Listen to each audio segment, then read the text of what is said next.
Senhor Deus Todo-Poderoso e Santo, mais uma vez nós estamos reunidos aqui na capelania, neste hospital, e nós agradecemos ao Senhor pelo benefício, pelo privilégio de estarmos reunidos na Tua presença. Mesmo que no hospital as pessoas estejam sofrendo, nós louvamos o Teu santo nome porque o Senhor é a resposta a todo aquele que sofre. O Senhor é aquele que estende a mão a todo aflito. O Senhor é aquele que dá paz a todo que está angustiado e que recorre a Ti. Então nós estamos na Tua presença, Senhor Deus, para tanto ministrarmos, também para testemunharmos e nos beneficiarmos da Tua glória sendo manifestada entre as pessoas, do Teu poder que é dispensado sobre todos aqueles que invocam o Teu santo nome. Então, Senhor, estamos aqui tanto para Te servir como para Te glorificar e também, Senhor Deus, para nos maravilharmos com os Teus feitos, com a Tua obra, com o Teu poder manifestado entre nós. E nós imploramos que o Senhor nos abençoe, que o Senhor nos ilumine na leitura do texto, que é a Tua palavra, e que o Senhor, então, edifique a nossa fé, nos fortaleça na Tua presença e faça os Teus milagres conforme a Tua vontade. Nós louvamos o Teu santo nome. E em nome de Jesus que nós oramos. Amém. Nós vamos ler no capítulo 1 da carta que Pedro escreveu, do verso 3 até o verso 9. E então a gente vai pular para o verso 24. Bendito o Deus e Pai de nosso Senhor Jesus Cristo, que segundo a sua muita misericórdia, nos regenerou para uma viva esperança mediante a ressurreição de Jesus Cristo dentre os mortos, para uma herança incorruptível, sem mácula e imarcessível, reservada nos céus para vós outros, que sois guardados pelo poder de Deus mediante a fé, para a salvação preparada para revelar-se no último tempo. Nisso exultais, embora no presente, por breve tempo, se necessário, sejais contristados por várias provações, para que, uma vez confirmado o valor da vossa fé, muito mais preciosa do que o ouro perecível, mesmo apurado por fogo, redunde em louvor, glória e honra na revelação de Jesus Cristo, a quem não havendo visto, há mais, no qual não vendo agora, mas crendo, exultais, com alegria indizível e cheia de glória, obtendo o fim da vossa fé, a salvação da vossa alma. Pulando para o verso 24, pois toda a carne é como erva, e toda a sua glória como a flor da erva. Seca-se a erva e cai a sua flor. A palavra do Senhor, porém, permanece eternamente. Ora, esta é a palavra que vos foi evangelizada. Amém, até aqui. Nesse texto, o apóstolo Pedro, que é um dos discípulos do Senhor Jesus, um dos mais próximos do Senhor Jesus, ele escreve um motivo de Deus ser bendito, e o texto começa inclusive com um louvor a Deus. Bendito o Deus e Pai de nosso Senhor Jesus Cristo. Por quê? Por que o apóstolo Pedro começa escrevendo a sua carta direcionada a todos nós, logo no começo, bendizendo a Deus? Por causa da obra feita pelo Senhor Jesus Cristo. E na descrição que o apóstolo Pedro faz dessa obra do Senhor Jesus Cristo, fica claro uma coisa: a fé cristã é uma fé de contrastes. A fé cristã é uma verdade que Deus nos faz entender, que inclusive todo sofrimento nas nossas vidas faz parte de uma longa jornada em que Deus é glorificado e que é para o nosso bem, que é para a nossa suprema felicidade. Existe uma cura definitiva, uma cura final, uma cura que é eterna para todos os sofrimentos, toda angústia, toda dor das pessoas que creem no Senhor Jesus. Essa cura é um motivo do apóstolo Paulo estar louvando a Deus. Essa cura é a salvação. E então, dentro dessa caminhada de vida, em que a gente experimenta diversas situações, o apóstolo Pedro, então, inspirado pelo Espírito Santo, isso aqui não é palavra de homens, nem minha, nem de Pedro, é palavra do próprio Deus, do Espírito Santo, iluminando, movendo Pedro a escrever essas coisas. Essa descrição passa pelo fato de que necessariamente a vida, ela é comparada, toda a carne, todas as pessoas, toda a vida é semelhante a uma erva, uma planta, e toda a sua glória é parecida, é comparável com uma flor do campo que nasce ao amanhecer. Toda a vida, sem exceção, ela é comparada com uma planta que nasce em algum lugar pela manhã, mas que no entardecer ela se seca e a sua flor murcha. Aquela erva é perecível. Então o apóstolo Pedro usa esse texto da comparação com a erva para dizer: toda a vida de todas as pessoas é como essa erva, que pode ter até a sua glória. As pessoas se admiram do que fazem, se admiram do que são, têm seus momentos de muita felicidade. Muitas vezes as nossas perspectivas são todas devotadas ao tempo de vida que a gente tem aqui nesse mundo, mas não interessa se esse tempo de vida é de 3 anos ou se é de 90 anos, sempre é como uma erva. Essa vida é muito frágil, passageira, sujeita necessariamente a se murchar, perder seu vigor, perder sua beleza e acabar. Toda a carne é assim. Mas, em contraste com a vida de todas as pessoas, que é passageira, em contraste, a palavra do Senhor permanece eternamente. E o que isso tem a ver conosco? O que Deus fala é para sempre. Os efeitos da palavra de Deus são eternos, porque Deus é eterno. Nós somos como uma erva que nasce de manhã, tem sua beleza, mas numa fração de tempo se acaba. Deus não. Deus é eterno. Deus não tem começo e não tem fim. Ele subsiste por toda a eternidade, e assim como Deus é eterno, a palavra dele também é para sempre. Então, um contraste está estabelecido aqui. A palavra de Deus é diferente de nós. Nós somos perecíveis. A palavra de Deus é eterna. E o que isso tem a ver conosco? Tem a ver com o motivo que o apóstolo Pedro começa bendizendo a Deus no início desse texto. Deus resolveu o nosso problema. O fato de nós sermos frágeis, suscetíveis às enfermidades, suscetíveis a todo tipo de situações que apontam para a nossa fraqueza, isso teve uma resolução da parte de Deus, porque a nossa fragilidade tem a ver e é uma consequência com o fato de que todos nós somos pecadores. Todos nós fomos feitos à imagem e semelhança de Deus. Então existe algo em nós com o que Deus se afeiçoou. Deus se identifica conosco. Deus nos ama. Nós somos objetos do seu amor. O Criador, que é eterno, se afeiçoou à sua criatura, que é perecível. Mas a sua criatura é perecível, porque o mal do pecado nos condenou. Inclusive, é uma maravilha, nós todos somos pecadores.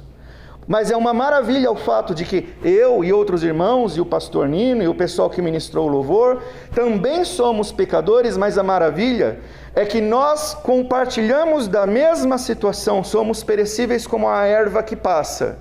Mas nós estamos contemplando as coisas de um ser eterno. E nós nos alegramos porque nós temos experimentado os benefícios da sua glória e do seu poder. Embora pecadores, nós podemos desfrutar do poder, da santidade e do amor de Deus, que nos traz para a sua presença. E é por isso que o apóstolo Paulo está bendizendo a Deus. Por quê? Porque o nosso Deus e Pai de nosso Senhor Jesus Cristo, segundo a sua muita misericórdia, então Deus foi movido não porque houve em nós alguma coisa que o cativou.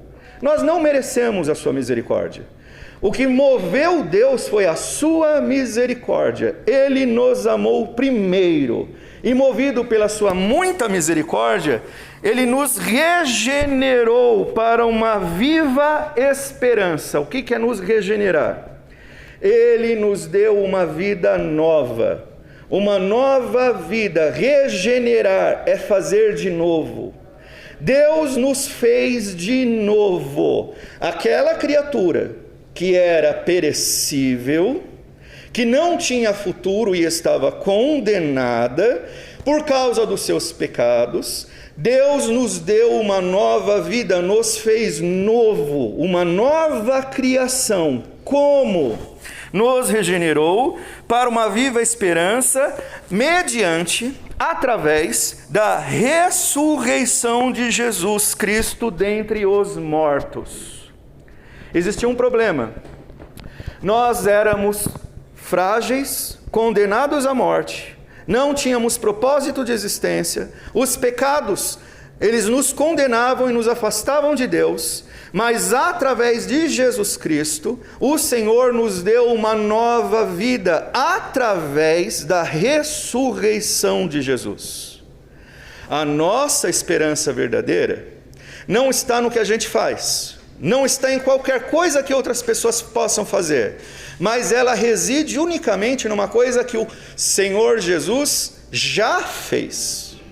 Jesus, que é Deus, Deus Criador de todas as coisas, um mistério antes desconhecido, porque Deus subsiste nas pessoas do Pai, do Filho e do Espírito Santo, e é um único Deus.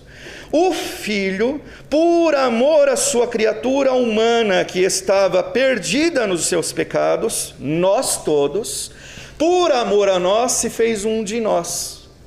Então, ele se rebaixou à nossa condição, ele experimentou o que é viver como uma erva do campo, alguém que precisou nascer, que precisou crescer nesse mundo, que presenciou todos os sofrimentos que nós presenciamos e sofremos. Ele sabe o que é sofrer, ele sabe o que é chorar, ele sabe o que é sentir desamparo. A família dele precisou fugir para o Egito, porque assim que ele nasceu, ele foi condenado à morte pelo rei do seu país, caçado como um animal, desde sempre maltratado, desde sempre tratado como um indigno, alguém odiado pelo mundo, cresceu num mundo que o odiava, para mostrar o amor de Deus por criaturas que estavam condenadas e que não tinham esperança nenhuma. Sofrendo todo tipo de desprezo, ele devolveu o amor. Sofrendo todo tipo de perseguição, ele proclamou a palavra de Deus, a verdade. Ele ensinou para as pessoas onde é o caminho, que ele é o caminho, a verdade, a vida. Ninguém pode chegar ao Pai se não for por ele. E então Jesus veio, e ele mesmo ensinando e dando amor. Se eu tivesse vivo naquela época e não hoje, eu tenho certeza, eu teria sido um dos que teriam cuspido nele, apedrejado ele, xingado ele, gritado no meio da multidão: crucifica, crucifica, solta o bandido, prende o justo de Deus. Por quê? Porque nós somos pecadores. E isso define a erva do campo. Nós não tínhamos futuro. E então o Deus, que tem a vida e todo o futuro nas suas mãos, resolveu se fazer homem naquele homem, Jesus, para ser odiado por todos e resistir ao ódio de todos, ensinando o amor de Deus, ensinando a verdade de Deus, lutando contra o mal com as armas do bem, lutando contra o ódio com o amor de Deus, lutando contra a mentira usando as armas da verdade. E o que aconteceu com ele? Deus o entregou nas mãos dos pecadores. E então ele foi morto na cruz, como se fosse o pior dos bandidos, a maneira como o Senhor Jesus foi condenado à morte, aquele tipo de condenação era o mais severo de todos os tipos de condenação. Um homem condenado a ser crucificado, pendurado numa cruz, esse é um tipo de condenação para o pior tipo possível de crime. E qual era o crime do Senhor Jesus? Ele veio mostrar o caminho de Deus. Ele respondeu ao nosso ódio, ao nosso pecado com amor, e ele mostrou a verdade. E as pessoas não quiseram saber disso, o mataram, e da pior forma possível. Só que ali estava se cumprindo um decreto de Deus. Existia um propósito no Senhor Jesus morrer na cruz. O mal que existe sobre nós, chamado pecado, nós não podemos resolver esse mal. Só uma pessoa pode resolver isso: o Santo de Deus. Só alguém podia pagar pelos nossos pecados. Alguém que nunca cometeu nenhum pecado: Jesus, o nosso Senhor. Então, quando ele estava sendo condenado injustamente, os teus pecados, os meus pecados, estavam sendo brutalmente castigados nele. O próprio Pai se voltou contra o Filho. Deus meu, por que me desamparaste? Sobre Jesus o céu fechou. Ele estava sozinho em agonia, sofrendo na alma dele o que seria o nosso inferno. E ele pagou pelos nossos pecados, porque só assim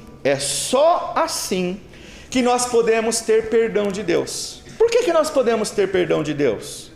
Porque na hora de ser cobrado pelos nossos pecados, na nossa ficha corrida, está escrito assim: pecados pagos. Não existe mais culpa a ser cobrada. Alguém pagou pelos seus crimes. Por que vai ser cobrado o crime de você?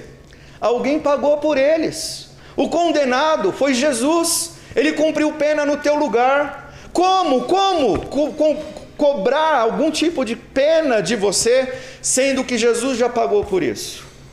Jesus morreu na cruz para que eu, pecador que o xingaria, que tacaria pedras nele, que gritaria crucifica, fosse perdoado. Então eu tenho perdão. Essa é a primeira bênção da cruz. A fé cristã é uma fé de contrastes. Um pecador sendo perdoado. Alguém digno de ser separado de Deus para todo sempre, agora é reconciliado. E essa é a maior de todas as curas. Mas o apóstolo Pedro fala que essa viva esperança, ela acontece não é só por causa da morte de Jesus, mas sobretudo porque ele ressuscitou. A morte não podia deter o Senhor da vida. A morte não podia deter aquele que nunca pecou. Ele venceu a morte, ele venceu o inferno, ele venceu o pecado, ele venceu as nossas enfermidades, ele venceu todos os nossos pecados. Essa é a cura definitiva. O que Pedro está ensinando aqui, que a palavra de Deus ensina, é a seguinte: essa deve ser a nossa fé. Assim como o Senhor Jesus Cristo venceu todas as coisas, a morte não podia detê-lo, ele ressuscitou, e depois de ter ressuscitado, ele subiu, foi elevado aos céus, e agora ele retomou seu lugar à destra de Deus Pai, e ele é o Senhor absoluto sobre todas as coisas. Ele reina sobre tudo. A nossa esperança é qual? Assim como o Senhor Jesus ressuscitou, nós, os que cremos nele, também ressuscitaremos. A morte não é o fim para nós. As enfermidades não são sentença de destino final para nós. Existe uma esperança que está acima do fato de que nós antes éramos somente como ervas do campo. Agora pode até ser que a nossa vida nesse mundo seja perecível, momentânea, mas existe uma eternidade reservada para nós, conquistada não por nós, pelo Senhor Jesus. E o texto diz: isso é motivo de Deus ser bendito, de Deus ser louvado, de Deus ser adorado, porque todo aquele que crê em Jesus deve saber: a sua vida não é isso aqui. Não se resume a esse tempo. Porque a palavra de Deus é eterna. E a palavra de Deus é o próprio Senhor Jesus que veio ao mundo, encarnou e infunde nas nossas vidas as bênçãos da palavra de Deus e a eternidade da palavra de Deus.